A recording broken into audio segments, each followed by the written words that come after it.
గత బీఆర్ఎస్ ప్రభుత్వ హయాంలో జరిగిన కరెంటు కొనుగోళ్లు అవినీతి ఆరోపణలపై ఫోకస్ చేసింది జస్టిస్ నరసింహారెడ్డి కమిషన్. దీనికి సంబంధించి కమిషన్ చీఫ్ జస్టిస్ నరసింహారెడ్డి కీలక సమావేశం నిర్వహిస్తున్నారు. మాజీ సీఎం టి ప్రభాకర్ రావును మీటింగ్ కు పిలిచి విచారిస్తున్నారు. విచారణకు హాజరు కావాలని గతంలో మాజీ CM D Prabhakar Rao, IAS Arvind కుమార్లకు నోటీసులు ఇచ్చారు. అయితే ఇవాల్టి మీటింగ్ కు అరవింద్ కుమార్ అటెండ్ కాలేదు. గత బీఆర్ఎస్ ప్రభుత్వ హయాంలో జరిగిన కరెంటు కొనుగోళ్లు అవినీతి ఆరోపణలపై ఫోకస్ చేసింది జస్టిస్ నరసింహారెడ్డి కమిషన్. దీనికి సంబంధించి కమిషన్ చీఫ్ జస్టిస్ నరసింహారెడ్డి కీలక సమావేశం నిర్వహిస్తున్నారు. మాజీ సీఎం టి ప్రభాకర్ రావును మీటింగ్ కు పిలిచి విచారిస్తున్నారు. విచారణకు హాజరు కావాలని గతంలో మాజీ CM T Prabhakar Rao, IAS Arvind కుమార్లకు నోటీసులు ఇచ్చారు. అయితే ఇవాల్టి మీటింగ్ కు అరవింద్ కుమార్ అటెండ్ కాలేదు. ఇక దీనికి సంబంధించి మరిన్ని అప్డేట్స్ యాదగిరి లైవ్ లో అందిస్తారు. యాదగిరి, విచారణకు సంబంధించిన డీటెయిల్స్ ఏంటి? బీఆర్కే భవన్ లో ఇవాళ ఒక పక్క విద్యుత్ శాఖకు సంబంధించినటువంటి విచారణ, మరోపక్క కాళేశ్వరం సంబంధించినటువంటి జ్యుడిషియల్ విచారణ, రెండు విచారణలు ఇక్కడ బీఆర్కే భవన్ లో కొనసాగుతూ ఉన్నాయి.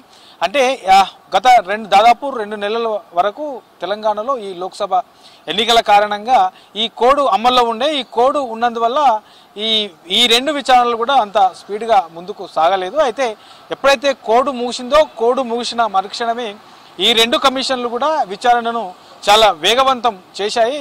ఇప్పటికే ఏదైతే కాళేశ్వరంకి సంబంధించి మేడిగడ్డ, సుందిల్లా, అన్నారం ఈ 3 బ్యారేజీలకు సంబంధించి ఇప్పటికే 2 రోజుల క్రితమే ఏదైతే judicial commission chairman PC Ghosh ఉన్నారో ఇప్పటికే అక్కడ డైరెక్ట్కి వెళ్ళి అక్కడ సందర్శించి ఏదైతే ఎన్డీఎస్ఏ రిపోర్టు మధ్యంతర నివేదిక ఇచ్చిందో ఈ నివేదిక ప్రకారం అక్కడ జరుగుతున్నటువంటి మరమ్మతులకు సంబంధించి డైరెక్ట్ వెళ్ళి అక్కడ సందర్శించి గ్రౌండ్ లెవెల్లో అసలు ఏం జరుగుతుంది, ఎంతవరకు పనులు వచ్చాయి, ఈ మరమ్మతులు మరి ఎంతవరకు సాధ్యమవుతాయి ఏంటి అనే దానిపైన డైరెక్ట్గా అక్కడికి వెళ్ళి సందర్శించి డైరెక్ట్గా విజిట్ చేశారు.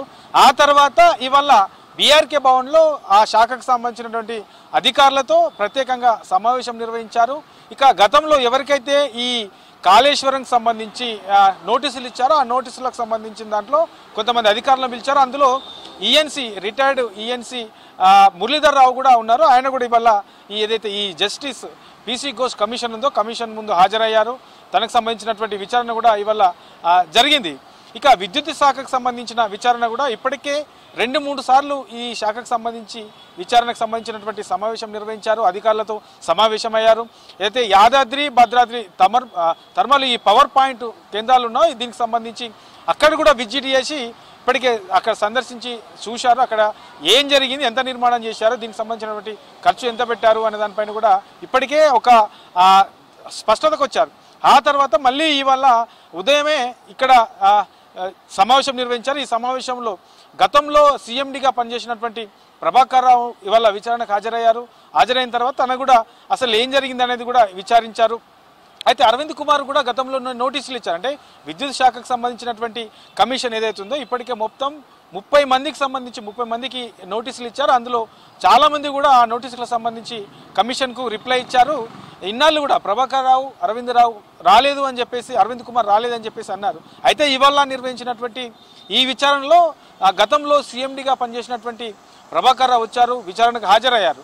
ఒక ఐఏఎస్ అరవింద్ కుమార్ మాత్రమే హాజరు కాలేదు. అయితే ఈ 2 కమిషన్లకు సంబంధించి కూడా విచారణ అనేది చాలా వేగవంతం చేశారు, చాలా స్పీడప్లో ఉంది. ఇప్పటికే ఎవరెవరికి వీళ్ళు నోటీసులు ఇచ్చారో ఆ నోటీసుల ఆధారంగానే అందరినీ పిలిచి విచారణ కొనసాగిస్తున్నారు. ఇక ప్రజాభిప్రాయ సేకరణ కూడా తీసుకున్నారు. ఈ ప్రజాభిప్రాయ సేకరణకు సంబంధించి ఎవరెవరు ఎట్లాంటి ఒపీనియన్స్ ఇచ్చారు, కమిషన్కి ఎట్లాంటి ఒపీనియన్స్ వచ్చాయనే దానిపైన కూడా ఇవాళ పరిశీలిస్తున్నారు. ఆ తర్వాత దీనికి సంబంధించి రిపోర్టు ఎట్లా ఉంటుంది ఏంది అనేది దీని మీద ఒక క్లారిటీ వచ్చే అవకాశం ఉంటుంది. ఇప్పటికే ప్రభుత్వం 100 రోజుల్లో నివేదిక ఇవ్వాలని చెప్పేసి ప్రభుత్వం ఒక సూచనప్రాయంగా కమిషన్లకు చెప్పింది. ఇక ఆ తరహాలోనే నివేదిక ఇచ్చే విధంగా ఈ 2 కమిషన్లు కూడా ముందుకెళ్తున్నాయి. అయితే 100 రోజుల్లో కొంత ఆలస్యమైనప్పటికీ పూర్తి స్థాయిలో ఏం చేస్తే బాగుంటుంది, అసలు ఏం జరిగింది, ఈ విచారణ కమిటీ పూర్తి స్థాయిలో ఒక నివేదిక ఇచ్చే అవకాశం ఉంటుంది. అంటే గతంలో ప్రభుత్వం ఏం చెప్పింది, ఏం చేసింది, ఎంత ఖర్చు పెట్టింది, ఈ విద్యుత్కు సంబంధించి ఈ పవర్